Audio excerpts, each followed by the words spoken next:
അപ്പോളേ ഇന്നത്തെ വീഡിയോ എന്താ വെച്ചാൽ പെങ്ങൾ ഇവിടെ ഇല്ല. ഇന്ന് റൂട്ട് കനാൽ ചെയ്യാൻ വേണ്ടിയിട്ട് മെഡിക്കൽ കോളേജിലേക്ക് രാവിലെ തന്നെ പോയി. അപ്പോൾ ഉമ്മയുടെ രാവിലത്തെ പരിപാടികളൊക്കെ ഞാനാണ്. ഞാൻ ഉച്ചയാകുമ്പോഴത്തേക്ക് അവളെ എത്തുമെന്ന് പ്രതീക്ഷിക്കുന്നു. അപ്പോൾ രാവിലെ ഞാൻ പുട്ടുണ്ടാക്കാനാണ് പോണത്. അപ്പോൾ പുട്ടുണ്ടാക്കലും പിന്നെ ഉമ്മയുടെ ചെറിയ വിശേഷങ്ങളൊക്കെ പാടായിട്ടുള്ള ഒരു ചെറിയൊരു വീഡിയോ ആണ് ഇന്ന് കേട്ടോ. അപ്പോൾ കാണാം. ഇവിടെ എപ്പോഴും അരിപ്പൊടിയിൽ പുട്ടുപൊടി റേഷനരി കേട്ടോ. റേഷനരിയിൽ നമ്മളുടെ പുഴുങ്ങലരിയും പിന്നെ ആ വെള്ള അരി ഉണ്ടല്ലോ അതും പിന്നെ പച്ചരിയും പാടെ മിക്സ് ആക്കിയിട്ട് പൊടിച്ചിട്ട് വറുത്ത് കൂട്ടുമ്മ. പിന്നെ പത്തിരിപ്പൊടി ഇത് എപ്പോഴും വീട്ടിലുണ്ടാവും കേട്ടോ. ഇതില്ലെങ്കിൽ ഉമ്മക്കൊരു സമാധാനമല്ല അയ്യ. അപ്പോൾ ഇതിൽ പുട്ടാണ് അധികം ഉണ്ടാക്കാറ്. അപ്പോൾ പുട്ട് ഇതേപോലെ ഇനിയുണ്ട് കുറച്ച് മറ്റേ ചാക്കിൽ കെട്ടി വെച്ചിട്ടുണ്ടാവും. പുട്ടുപൊടി എപ്പോഴും ഉണ്ടാവും. അപ്പോൾ ഇതിൽ നിന്നാണ് നമ്മൾ ഉണ്ടാക്കാൻ പോകുന്നത്. ഇതിലൊരു ക്ലാസ് ഉണ്ട്, അതാണ് നമ്മളെ അളവ് പോലെ ഇട്ടാൽ ഈ ഒരു ക്ലാസ് ഉണ്ടല്ലോ, ഇത് ഒരു ക്ലാസ് എടുത്താൽ ഒരു കുറ്റി പുട്ടുണ്ടാവും ഉണ്ടാക്കണത്. ഒരു കുറ്റി പുട്ട് ഈ ഒരു ക്ലാസ്സിൽ എടുത്താണ്ടാവും. അപ്പോൾ എനിക്കും ഉമ്മാക്കുള്ളത് 2 ഗ്ലാസ് അരിയാണ് ഇടുന്നത്, അരിപ്പൊടി. പിന്നെ കണ്ടില്ല ഉമ്മ വറുത്തതിൻ്റെ ഇതാണ് കേട്ടോ കളറ്. ഉമ്മ ഇരുന്ന് വറുക്കും, അതാണ് ഇതിൻ്റെ കളറൊക്കെ അങ്ങനെ ഒരു മഞ്ഞ കളറ്.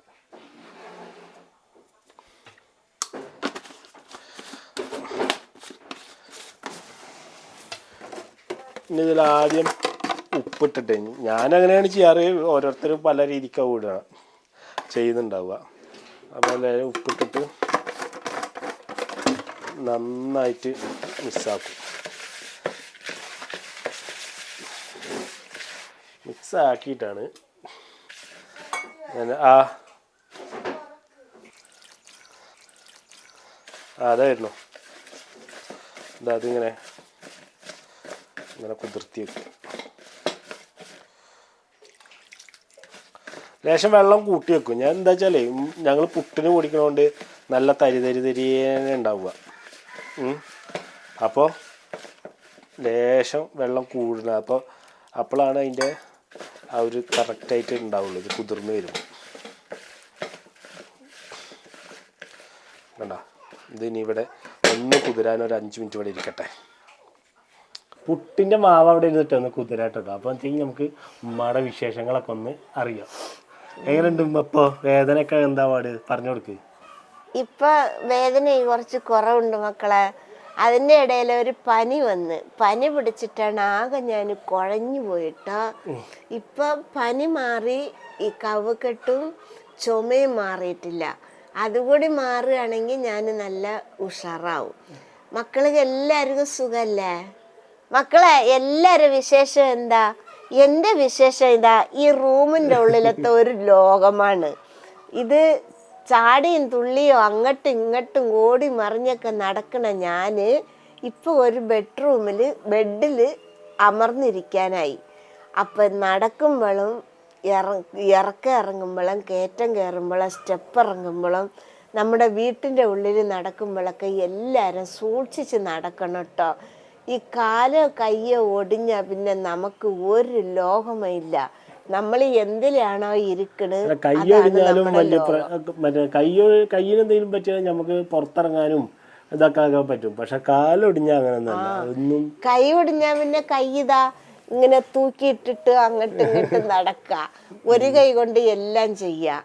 പിന്നെ കാലൊടിഞ്ഞാലുണ്ടല്ലോ മക്കളെ, അനങ്ങാൻ പറ്റത്തില്ല. ഇതേപോലെ ഇരിക്കണം. അത് ഈ സാധനം ഇരിക്കണവരെ ഈ സാധനം ഇട്ടിട്ട് ഇതിന്റെ ഭാരം ഉണ്ടല്ലോ, ഒരു 10-20 കിലോ വെയിറ്റ് ഉണ്ടാവും ഏകദേശം. ഇരുമ്പ് ഇതിനേക്കാളും കൊള്ളാം. ഇപ്പത്തെ സാഹചര്യത്തിലുള്ള കാര്യങ്ങളോട്ടോ പറഞ്ഞല്ലേ. ഈ കാലിന്റെ വേദന കുറഞ്ഞാലും ഈ സാധനം വെച്ച് നമ്മൾ കാലിങ്ങനെ ഒന്ന് ഇളക്കുമ്പോ ഇതിങ്ങനെ പടാറിന് ഒന്ന് ഇരിക്കും ഒന്ന് എണ്ണിക്കുകയും ചെയ്യും. അപ്പൊ എന്താ വേദന! ഇപ്പൊ ഇതിന്റെ വേദന മാത്രമേ ഉള്ളു, കാലിനൊരു ഇച്ചിരി വേദനയുള്ളു ഇപ്പൊ. അത് ഇനിയിപ്പോ ജലദോഷം മാറുമ്പോ മാറിക്കോളൂ എന്നാണ് എൻ്റെ വിശ്വാസം. ഇനി 10 ദിവസം കഴിഞ്ഞ് 5 ദിവസം കഴിഞ്ഞിട്ടാണ് ഇനി ചെല്ലാൻ പറഞ്ഞിരിക്കുന്നത്. 10 ദിവസം കഴിഞ്ഞിട്ട് ചെല്ലാൻ പറഞ്ഞ് ഇപ്പം 5 ദിവസം ആയി. ഇനി 5 ദിവസം കഴിയുമ്പോൾ ചെല്ലുമ്പോൾ എന്താണാവോ പാട് അറിയില്ല, അപ്പോഴേ അറിയുള്ളൂ. ഇപ്പം നമ്മളെ പൊടിയെ കുതിർത്താൻ വെച്ചിട്ട് ഒരു 5 മിനിറ്റ് ആയിട്ടുണ്ട് കേട്ടോ.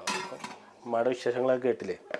ഇനിയിപ്പോൾ അത് നന്നായിട്ടൊന്ന് ഇളക്കിയിട്ട് പുട്ടൊക്കെ ഉണ്ടാക്കാൻ എളുപ്പാട്ടോ. കറിയൊക്കെ പിന്നെ അവൾ ഉണ്ടാക്കി വെച്ചതുകൊണ്ടേ അത്രയും ലാഭമാണ് എനിക്ക്. ഇത് കണ്ടില്ലേ, കുറച്ച് വെള്ളം ഒഴിച്ചിട്ട് ഞാൻ കുറച്ചും കൂടെ വെള്ളം ഒഴിച്ചിട്ട് ഞാനിതാ ഇതേപോലെ ഈ ഒരു രീതിക്ക് ആക്കി എടുത്തിട്ടുണ്ട് കേട്ടോ. നിങ്ങൾക്ക് അറിയുണ്ടാവും. ഇതിലെന്തെങ്കിലുമൊക്കെ തെറ്റുണ്ടെങ്കിൽ പറഞ്ഞു തരണം കേട്ടോ, കമൻറ്റ് ചെയ്താൽ മതി. കണ്ട ഈ ഒരു രീതിക്ക് നമ്മളെ പുട്ടുപൊടി ഞാൻ കുഴച്ചെടുത്തിട്ടുണ്ട്. അങ്ങനെ പുട്ടും കുറ്റിയൊക്കെ ചൂടായിട്ട് വന്നേ, കണ്ടോ ആവി പറക്കണ്. കുറേ കാലമായി ഞാൻ പുട്ടൊക്കെ ഉണ്ടാക്കിയിട്ട്. ഞാൻ പണ്ടൊക്കെ പുട്ടുണ്ടാക്കുമ്പോൾ ഇതിൻ്റെ ഉള്ളിലത്തെ അച്ചില്ലേ, ഈ അച്ചിടാൻ മറക്കും കേട്ടോ. അപ്പോൾ അതൊരു പ്രശ്നമായിരുന്നു.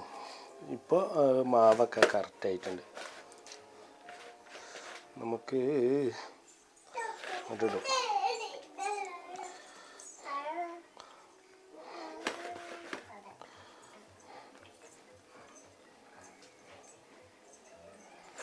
ഞാൻ 3 കഷ്ണം പുട്ടാട്ടം ഉണ്ടാക്കുക. 3 കഷ്ണം ചുറ്റുമ്പോൾ തേങ്ങ വെച്ച് നേരെ അതിലേക്ക് അങ്ങോട്ട്.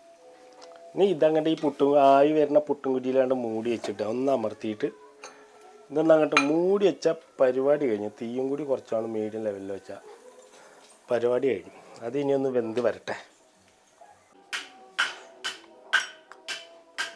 അങ്ങനെ പുട്ടായിട്ടാണ് 3 കഷ്ണം പുട്ട്. അടിപൊളിയായിട്ടുണ്ട് പുട്ട്. ചുറ്റിട്ട് എനിക്കുള്ളത് ഞാനിപ്പോൾ ഉണ്ടാക്കണില്ല, അമ്മക്ക് കൊടുക്കട്ടെ, എന്നിട്ട് ബാക്കി. ഇതമ്മ ഇതാ കൈ കഴുകുക.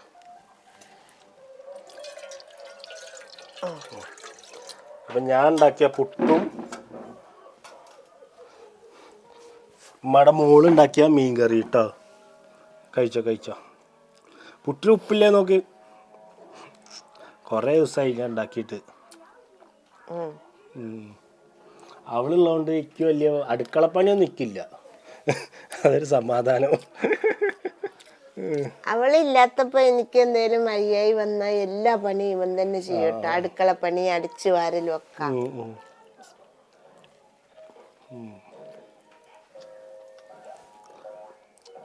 ചായ കണ്ടില്ലേ?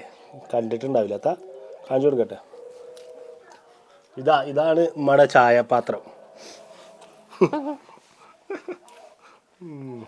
പക്ഷെ ഇപ്പം മധുരട്ട് കൊടുക്കൂല കേട്ടോ, മധുരട്ട് കൊടുക്കാറില്ല ഇപ്പോൾ. ഷുഗർ അത് ഞാൻ രാവിലെ ചായ കുടിക്കുമ്പോ മധുരം ഇടൂല. അപ്പോൾ ഇന്നത്തെ വീഡിയോ ഇത്രയേ ഉള്ളൂ കേട്ടോ.